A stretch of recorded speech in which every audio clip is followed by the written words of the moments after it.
Sinasabi ng mga kasama ko, wala nga restriction, pero in-archive. O, ano ibig sabihin? Walang jurisdiction ngayong lumabas ang desisyon. Ikaw, ginugulo mo eh. Yang buhok mo lang talaga ang diretsyo. Anak ng tokwa, buhok mo lang ang diretsyo. Pero lahat ng usapan, ginugulo mo, Brad. Nung wala pang desisyon, ang Korte Suprema, merong jurisdiction ang Senado. Tama, mali.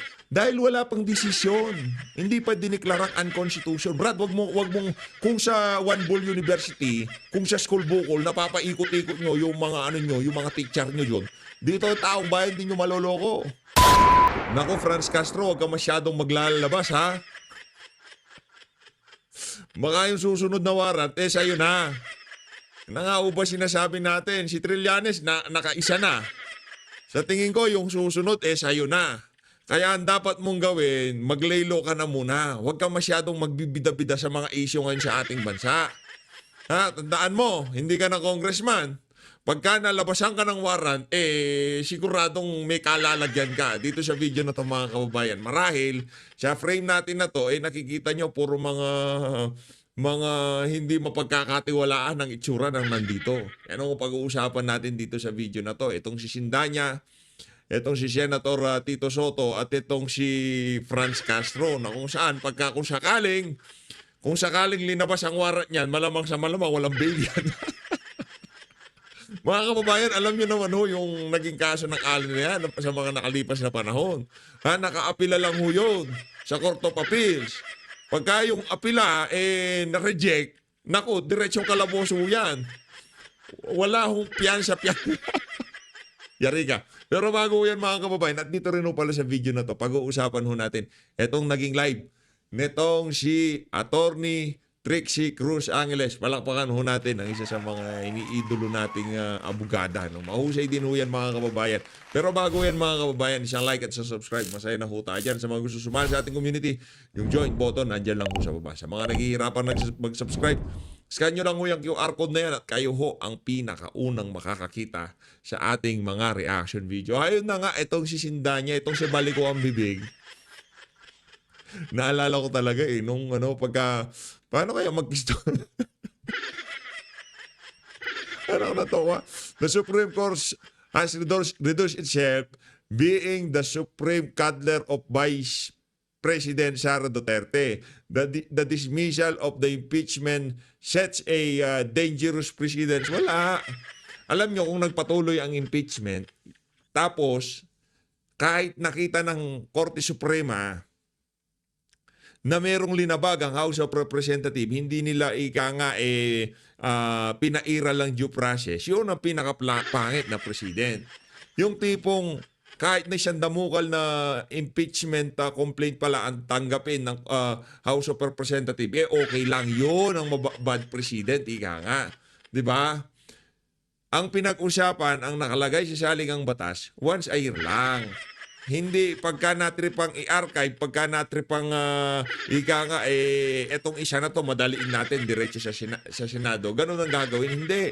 Ang rules ay malinaw. Isang impeachment complaint kada isang taon kada sa mga impeachable government official. Anong ginawa niyo diyan sa House of Representatives? Ikaw pa nga nag-author doon sa unang impeachment complaint, 'di ba? Tapos pumirma ka din doon sa dito sa ika-4 na impeachment complaint. Kung di ba naman kayo sa kalahating mga sintu-sintu diyan sa House of Representatives, bakit niyo ginawa 'yon? Ang dami niyong violation na hindi pa rin natatakal hanggang sa ngayong mga panahon na to. At sinabi nitong si Senator Rodante Marcoleta, kung sakaling magkalatagan at ilinabas yan sa binuhay ang impeachment na yan, ilinabas galing diyan sa archive, humanda-handa kayo. Hindi pa tapos, marami pang constitutional issue ang kailangang ipaliwanag dito. Okay lang ba na yung mga nag-endorso nung mga naunang impeachment complaint, pipirma doon sa ika-4? Okay lang ho ba yun? Baka hindi tayo matapos dito. Maya't maya, meron tayong motion na meron tayong sinasangguni sa Korte Suprema. Ang dami nilang dapat ipaliwanag. Pero simple lang kasi, isang impeachment complaint kada isang taon. Yun lang. Ngayon, kasi yung pagpirma nitong si Sindanya doon sa ika-4, hindi na mangyayari kung yung unang impeachment complaint pa lang, umarangkada na. Pero hindi ho yun ang suma. Ang ginawa nila, nag-endorso itong si Balico ang bibig, maya-maya, pumipirma siya doon sa ika-4. Ang nangyari, yung nag-endorso doon sa una, meron ho siyang pangalawang isinusumite o inuuhan na impeachment complaint, which is mali. Kaya para sa'yo, Balico ang bibig, ayusin niyo ho. Dahil ito, masama pa rin ho ang loob nito sa mga panahon na to. Ika nga, yung galit nito kay Senator Ronald Marcoleta ay matindi-tindi. Pero okay lang yan, Balico ang bibig. Ika nga, laging may first time. Ito, dito tayo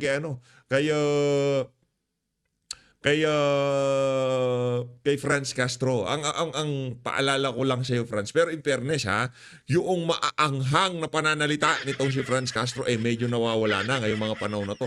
Dati ko kasi madalahira yung babae na yan. Yung bibig niyan talaga naman parang pasmado. Hindi ko tumitigil sa kakaputak. Pero dito sa isa na to, nakita ho natin na malumanay yung atake nitong si Franz Castro dito sa impeachment ni VP Sara, hindi ho ganun katindi. Kaya napaisip tayong ganun. Ba't kaya hindi matindi ang atake nitong si Franz Castro? Si Franz Castro kaya bumabaliktad na? Dahil alam niya sigurado yung warrant niya palabas na? Yung motion nila sa ang tawag dito, sa Court of Appeals mababasura. Kaya kailangan na niyang medyo magpakabait. Nako, Franz Castro, kung ako sa'yo, ayusin mo buhay mo. Dahil pagka yung warrant of arrest mo na ang lumabas, dalawang bagay lang naman ang kahihinatnan mo. Sasama ka doon sa mga kasama niyo sa bundok o papasok ka sa kalaboso. Yun lang naman. Eto, ano ba yan, PH? Eto. Well, maasa pa rin kami dahil marami namang desisyon ang Supreme Court in the past na na-reverse. So, ito ang tanong lang, kung maibabasura ito, ang tanong dyan, asan yung 612.5 million? Ito yung tanong ng taong bayan Kaya, hindi pwedeng itong i-archive, hindi pwedeng... Alam mo nasaan? Alam mo nasaan? Nandoon sa mga informant na nagturo doon sa mga recruiter ng mga makakaliwang grupo sa aming mga anak. Nasa kanila yung pera. Binigay ni VP Sara doon sa mga intel officer na kung saan nakapagbigay ng impormasyon kung paano rin i-recruit ang aming mga anak sa mga eskwelahan ng mga makakaliwang grupo. Di ba? Yun, doon napunta. Saan alam pa, saan napunta? Napunta ito doon sa pagpuprotekta ng mga kabataan sa kamandag ng mga masasamang elemento. Halimbawa na lang dyan, droga, di ba? Doon napunta yun na huwag niyong hanapin sa akin, di ko alam kung nasaan. I mean, wala sa akin, pero alam ko kung nasaan, yun. Yung pera nandoon sa mga tumulong kay VP Sara para maprotektahan ang ating mga kabataan, especially nung nandyan pa siya sa Department of Education. Pwede itong itago, no? Kailangan talagang sagutin ni Sara Duterte itong impeachment. Tapos, pero gusto ko yung gusto ko yung outfit mo diyan, gusto ko yung aurahan mo para sanggol. Siyempre, ito lang yung nag-iisang mabilis pamamaraan para panagutin ang... Hoy! Meron ako nasilip dito. Teka lang Meron ako nasilip dito. Nako, obligado to Obligado to Renato Reyes, anong ginagawa mo dyan? Ba't wala ka sa Wala ka sa front line. Ikaw yan Ato, ikaw yan, Ato. Ikaw yan, ginagawa mo dyan sa Gedli. Napapaisip ako, sino kaya ito nakasilsi na to? Si Ato Reyes pala. Si Boy Macdo. Yung US tuta ng nandito pala siya. Ayan long time no look, Brad. Nakasalamin ka pa talaga. Ayan ito si Ato Reyes. Ba't hindi ikaw nagpapa-interview sa media? Attendance lang, ganon? Walang gigil sa sa pinaglalaban? Parang ikaw yung kakilala ko. Mga impeachable officials doon sa kanilang pagwawaldas ng pondo ng mamamayan. Kaya ang masasabi natin dyan ay sana ang mga senador, itong 19 na mga senador ay mag-isip-isip pa kayo dahil baka ang sumingil na sa inyo ay ang taong bayan. Wala sisingil. Kami ang magbabayad sa kanila, di namin sila sisingilin. Babayaran namin sila ng pagmamahal at talagang ika nga tunay na pagsuporta. Yan ang ibibigay namin diyan sa mga individual na yan. Yan ang tandaan mo, Franz. Yun. Si ano na to ibang usapan First to na ito. discuss Ibang usapan na yun. Ano yun, sa susunod na video yun. Rekta na ho tayo dito kay Tito Sen. Dito kay Tito Soto. Tito Sen, arangkada na. Wala kami jurisdiction. O ba't natin ina-archive? So anong ibig sabihin ng ulat, sir, para sa Akala ko ba wala tayong jurisdiction? Bakit natin gustong talakay? Labo mo, Brad. Sobrang labo mo. Teka lang, lipat ko lang dito sa Balikombi Big. Gusto kong makita sa full frame itong ano na to itong matandang walang pinagkatandaan Game. baliwan ng mga ng pag-archive? Akala ko ba wala tayong jurisdiction? Bakit natin in-archive? Natalo yung motion table, kaya ngayon kine-question mo yung pag-archive. Better luck next time. Ito ka sa bibig. Sabi ng Supreme Court, wala raw jurisdiction, kahit na-convince sila. Sinasabi ng mga kasama ko, wala nga raw jurisdiction, pero in-archive. Ano ibig sabihin? Kasi kaya in-archive, kasi yun ang walang jurisdiction noong ngayong lumabas ang desisyon. Ikaw ginugulo mo Yang buhok mo lang talaga ang diretso. Anak ng tokwa, buhok mo lang ang diretso. Pero lahat ng usapan, ginugulo mo, Brad. Nung wala pang desisyon, ang Korte Suprema, merong jurisdiction ang Senado. Tama, mali? Dahil wala pang desisyon, hindi pa diniklarang unconstitutional. Brad, wag mong, kung sa One Bull University, kung sa school bukol, napapaikot-ikot nyo yung mga yung mga teacher nyo yun. Dito taong bayan din nyo maloloko. Akala ko ba walang jurisdiction? Bakit natin ina-archive? Loko-loko! Binubola mo na naman kami. Nung hindi pa idiniklarang unconstitutional, may jurisdiction ang Senado. Dahil yun ang trabaho nila. Pero noong naglabas na ng desisyon ng Korte Suprema, yung inumpisahan nila, kailangan nilang patayin. Brad! Anak ng toka. Pagkahawi lang talaga ng buhok mo ang diretso, pero yung mga the way na magrason ka, parang Hindi may jurisdiction. Pero sir, dito sa Senado, pag in-archive ang ganitong kaso, anong ibig sabihin? Patay na. Mahirap nang bunutin yun.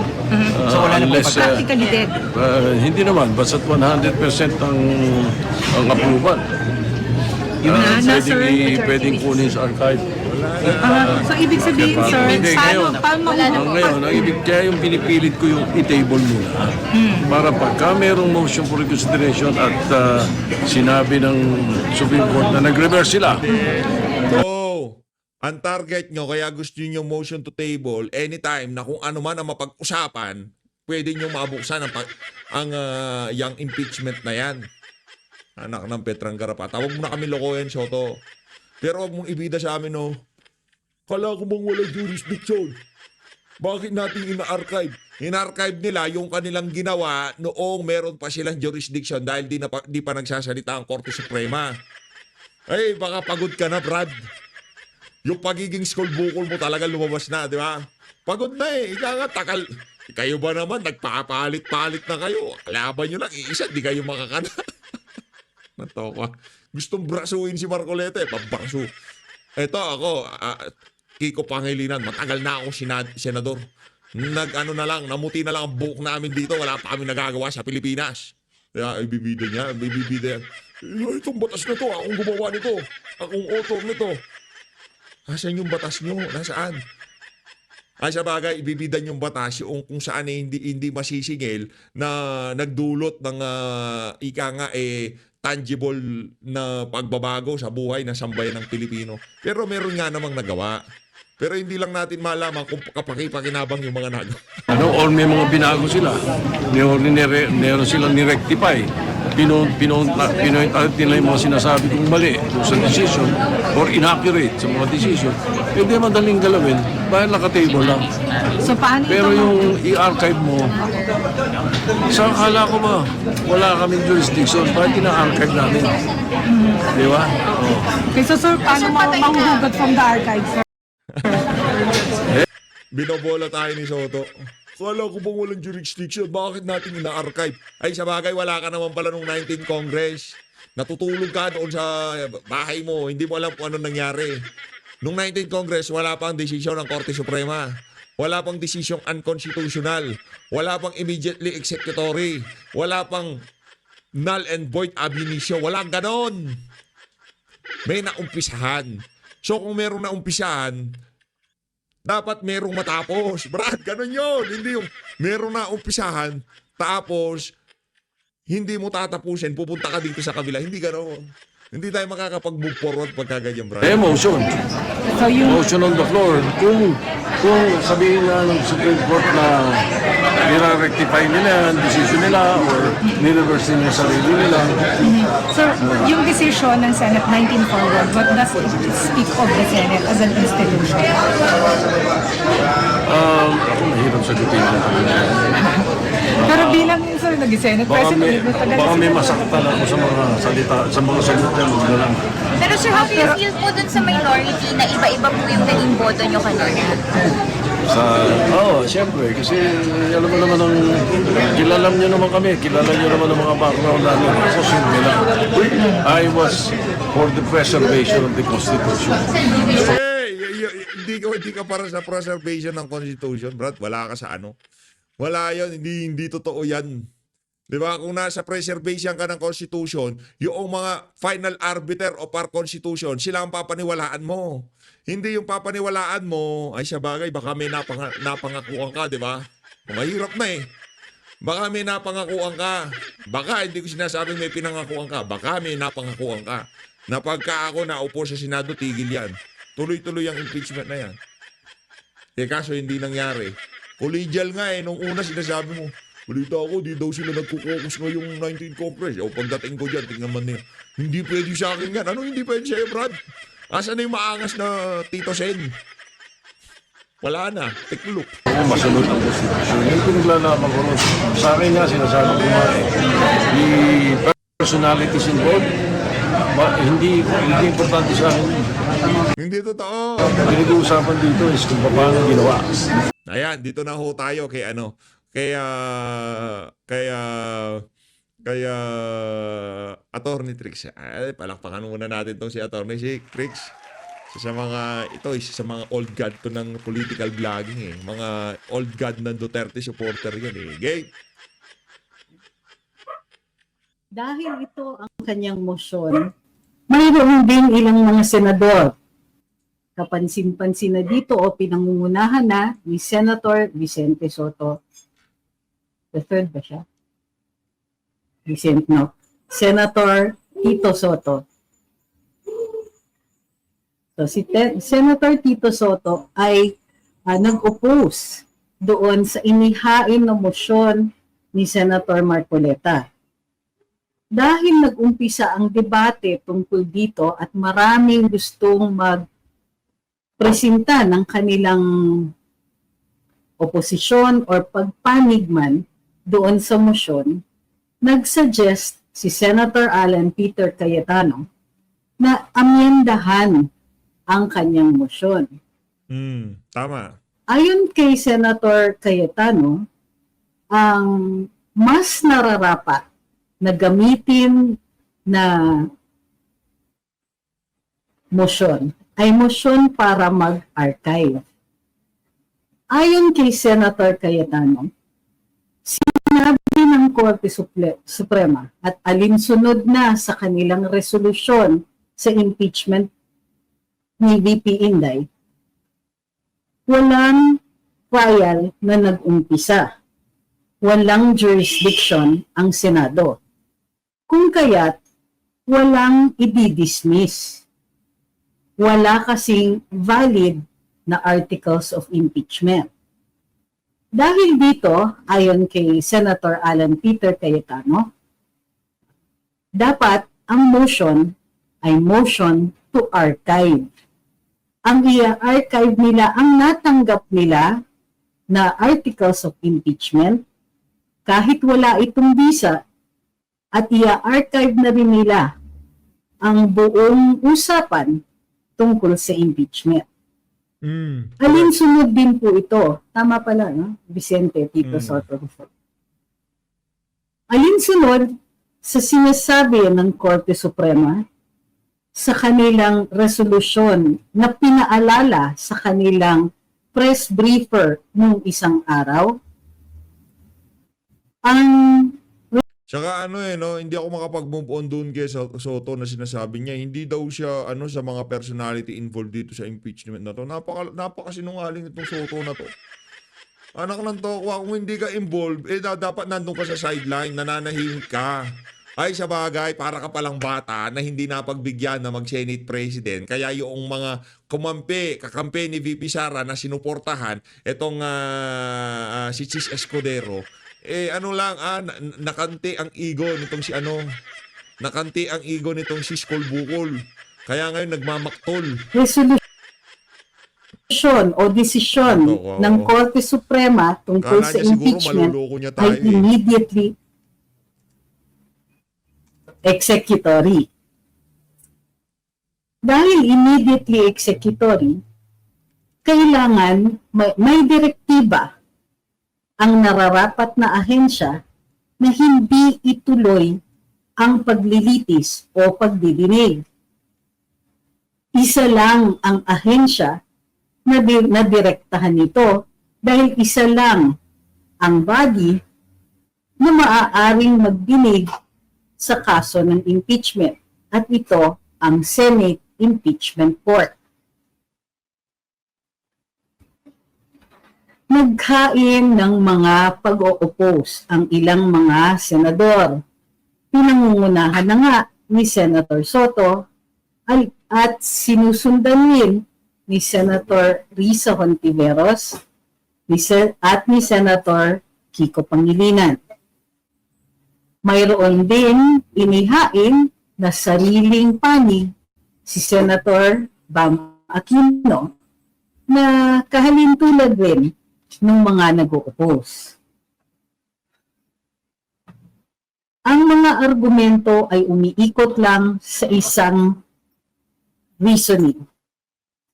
Ayon dun sa mga nag-o-oppose, walang kailangan na sundin na direktiba ang sa Korte Suprema dahil hindi pa naman tapos ang kaso at hindi pa pinal ang kanilang desisyon.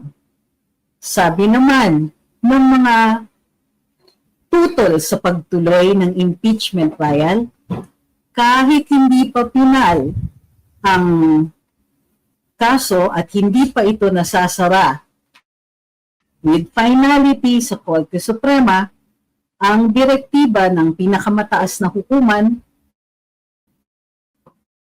ay itong desisyon ay immediately executory. Ilang senador ang tumindig at inulit-ulit halos ang parehong argumento. Hindi pa yan pinal, oo, pero immediately executory. Doon lang po umikot ang dalawang dalawang argumento. Sa katapusan ng lahat ng ito, 19 po ang bumoto alinsunod sa mosyon na inihain ni Senator Rodante Marcoleta. Pero bago sila umabot doon, mayroong priority na motion si Senator Vicente Soto. At ayon sa kanya, ang kanyang motion ay kailangan mo nang i-convene ang Senate Impeachment Court at dahil nga hindi pa final ang desisyon, ituloy ang paglilitis. Ayon sa kanya, ito ang tamang gawin. Ngunit, sabi naman, ito ay sinundan rin ni Senator Kiko Pangilinan at ang sabi ni Senator Pangilinan ay hindi naman daw maaaring i-dismiss ang impeachment ng Senado kailangan i-convene ang Senate Impeachment Court. Dahil ito ang dinirektahan ng Korte Suprema. Buti na lang, gising na gising si Senate President Chis Escudero, nahuli niya ang argumentong ito at ang sabi niya, hindi, binasa ko ang desisyon at ang nakalagay sa desisyon, ang direktiba, ay nakatutok sa Senado, hindi sa Senate Impeachment Court. At the end of it, 19 voted to junk the impeachment, to archive the impeachment, my apologies. 4 opposed and 1 abstained. Sa sidelines naman, may mga kaguluhan ng konti. Mayroong mga kabataan o tila kabataan na tumindig habang nagtatalumpati pa si Senadora Amy Marcos. Ngunit sa time na yon, maliwanag na mananalo na ang mga tutol sa pagtutuloy. Dan mananalo na ang mga bumobotong yes to the archiving. Tumindig ang mga kabataan, pumunta sa railing ng ano ba yung tawag doon? Ng mga nakaupo at nagbigay ng thumbs down signal. Dali-dali naman silang in-escort palabas ng mga security ng Senado. Ang bilis ng intriga, mayroon pang nagsabi na yung mga vloggers daw yung pinalabas. Hindi po totoo yan. Grabe. On the sidelights din, pagdating namin sa Senado, ni-report kagad ng Rappler na dumating ang mga vloggers. Uy, bidang-bida kami. Led by former Press Secretary Trixie Cruz Angeles. Ang kilay ko, dumikit na naman sa ceiling. Ngayon pa man, kinagagalak namin na kami ay naging saksi sa isang makasaysayang pagboboto dyan sa Senado. Tapos na ba ang kalbaryo ni VP Inday? Malamang hindi. Dahil humaharap pa siya sa ibang mga kaso. Kung ating matatandaan, ang unang ina-argue ng mga taong tutol sa desisyon ng Korte Suprema ay wala daw accounting kung hindi matutuloy ang impeachment trial. Nakakalimutan nila na humaharap pa sa issue sa COA, si VP Inday, at mayroon din pa pong mga hinain ng Kongreso ng hindi daw sinasadya doon sa Office of the Ombudsman. Lahat ito ay tungkol sa confidential funds. Maaari naman nilang i-refile ang impeachment ng February 6 and onwards 2026. Maliban sa isa. Ayon sa desisyon ng Korte Suprema, hindi maaaring gamitin na grounds para sa impeachment ang mga gawain ng isang opisyal bago siya naging opisyal na gusto nilang i-impeach. Nako. Yes, nakita niyo po si Sir sa likod ko. Nalinggo pairs. So, posible rin pong matanggal yung reklamo tungkol sa alleged grave threats ni Vice Presidente laban kay Pangulong BBM.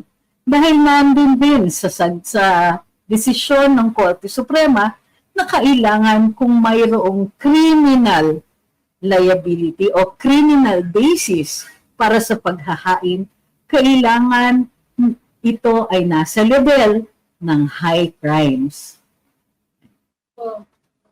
Hindi po yan dun sa recent na desisyon, pero pinaalala yan ng Korte Suprema. In a previous decision, sinabi na ng Korte Suprema, dapat magkakalibel yun. Nire-reserba ang pag-i-impeach para dun sa tunay na nakakayanig na mga gawain ng isang opisyal na masyadong nakakabahala kung kaya't kailangan matanggal siya sa kanyang pwesto in spite of the mandate that was given to him or her by the general electorate. So, Ngayong gabi, tatanggap tayo ng inyong mga katanungan kung mayroon pang malabo doon sa mga nangyari doon. Sa totoo lang po, ang hirap upuan kasi dumating kami sa Senado ng bago mag-alas 3. Anong oras ba kami nandun? Malis kami ng siguro mga 1:30 or 2 o'clock nandun na po kami. Nag-umpisa ang sesyon ng alas 3 at ang argumento ay tumuloy-tuloy nang wala talagang break. Pero paulit-ulit, pare-parehong argumento. Nagkaroon pa ng konting sagutan. Very respectful naman sa pagitan ni Senador Risa Hontiveros at ni Senator Rodante Marcoleta. At ayon kay Senadora Risa, nagkaroon na po ng instance kung saan unanimous daw ang boto ng Korte Suprema, ngunit on motion for reconsideration, ito ay nataob. Pag tinignan ngayon, overnight, marami pong nagpahatid sa amin ng, kumbaga, fact check. Doon sa sinabi ni Senadora Risa na isang kaso at sinasabing hindi po totoo yun dahil ang tunay na boto na itinaob sa motion for recon, ang botohan ay 6-5.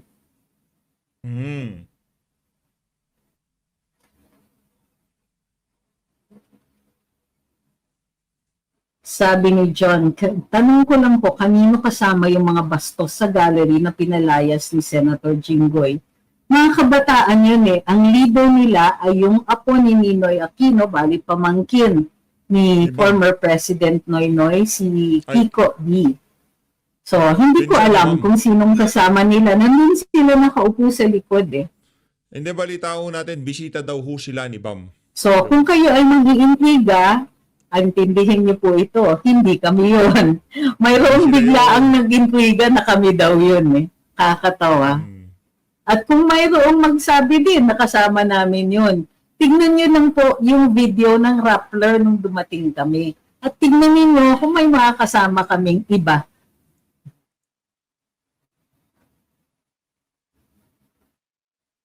Hindi ho sila yun, hindi kasama yun. Sabi ni Ma'am Rita, may I ask what happened to the impeachment of BBM? Natuloy po ba ang filing? Hindi po. So wala nga pong impeachment si BBM dahil hindi po tinanggap ng SecGen yung reklamo. So ulitin ko ha, wala pong impeachment si BBM. Actually, by saying that goes against our interests. Kasi kung sakaling tinanggap yun, 1 year bago uli siya makasuhan o mapailan ng reklamo.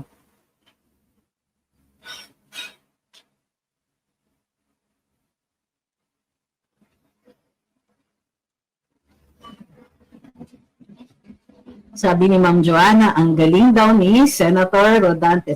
Yan. Rodante Marcoleta, pinaglaban niya talaga na dismiss ang impeachment. Sobrang talino niya. Nakakahanga yung ginawa niya. Parang hindi ka naman siguro fan, di ba? Loko lang. Siya po yung nakatakdat. Galing. Mahusay. Sabi ni Noel, talagang ready na daw ang grupo ni na Aquino D. Talaga pong gagawa ng eksena once nalaman na nila yung magiging resulta. Mga bastos. Talagang, lalo na pagkabataan. Hayaan nyo, habang bata, pwede pang magkamali. Okay lang yun. At tayo, di ba pinaglalaban natin ang karapatan natin magsalita at magpahayag? Yun nga lang, di natin gagawin. Katulad ng ginawa nila.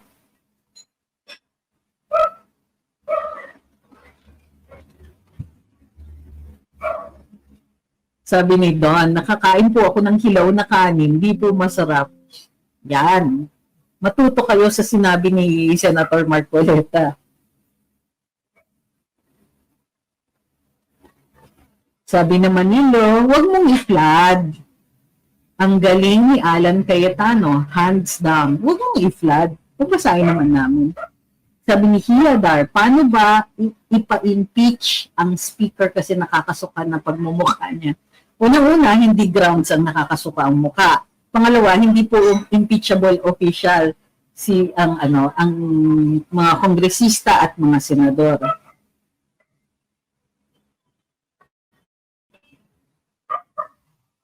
Sabi ni Dalal, para matapos na yung intriga ng HOR sa CF ng OVP at DepEd, bakit hindi pa ba na-solve sa COA? Abo, malay ko dyan sa COA, natatakot siguro. Ang tingin ko niyan, kung wala namang issue yung dun sa kay VP Inday, maglabas na sila. Pero mukhang merong, either way natatakot sila.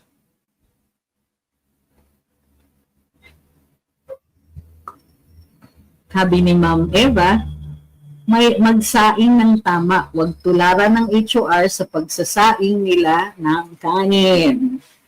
Double check ko lang, parang nagkamali yata ako dun sa motion ni Senator Vicente Soto. Sandali lang po. Double check natin, mahirap nang mag-fake news. Sandali lang po ha, double check natin. Sige lang, magtanong lang po kayo at natin yan. Matatalakay natin yan.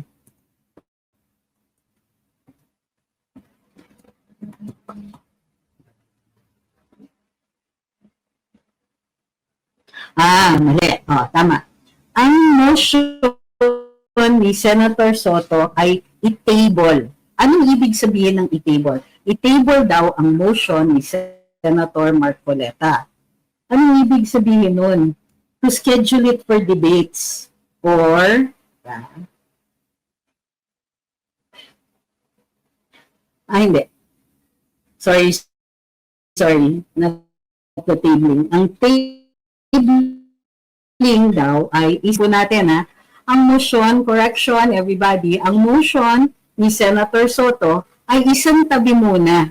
Huwag munang i-discuss or pwede namang i-discuss pero huwag munang mag-decide doon sa motion na inihain ni Senator Marcoleta. At ituloy muna ang impeachment. Yon. Sorry po. Sabi ni Emil, sanay talaga mag-table si Soto. Ay, grabe! Ngayon ko lang nag-gets nung nabasa ko na.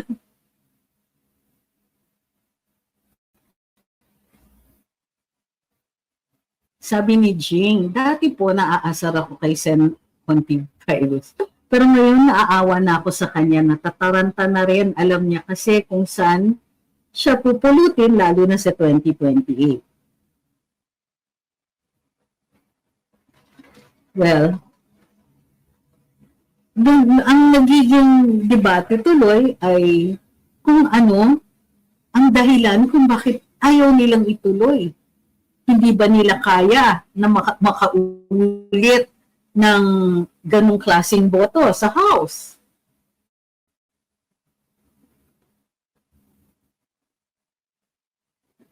Sabi nila, hindi ba naglabas ng unmodified opinion ang taga-COA? Yes, ang ibig sabihin ng unmodified opinion ay tama yung pagkakagawa at yung, I suppose, yung mga inputs sa 2024 na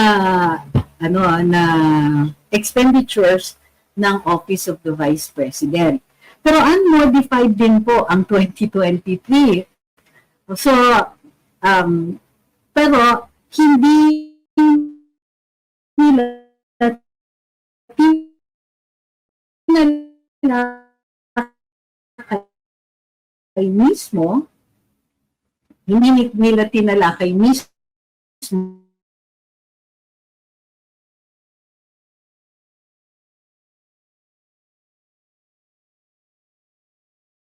yung issue ng confidential fund.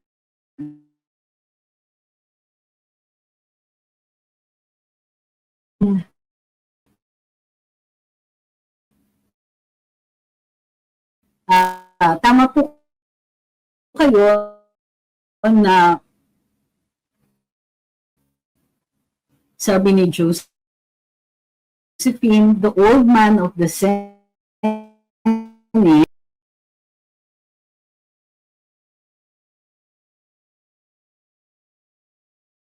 Wala ako. Umalis na uwata itong si Attorney Trix. Nawala ako yun. Ayun na nga ako mga kababayan. Ang ganda ko ng paliwanag na itong si Attorney Trix Cruz Angeles. Di na ho tayo sumingit kasi alam nyo naman, abogada tayo dakilang meron lang naman ho tayo dito. Maraming salamat. Mag-ingat ho kayo lahat. Mahal natin ng Pilipinas. Maraming salamat dito kay Attorney Trix Cruz Angeles. Kung gusto mo panoorin yung buong video niya, nagpunta lang ho kayo dyan sa Luminous by Attorney Trix Cruz Angeles. Punta lang ko kayo sa YT channel. Ito. Ayan o. O, yan, papakita ko sa inyo yung channel ni Attorney Trix. Ayan o. Yung logo para sigurado, di ba? Wala yung logo. Next time yung logo. Maraming salamat mga kababayan. Mahal natin Pilipinas.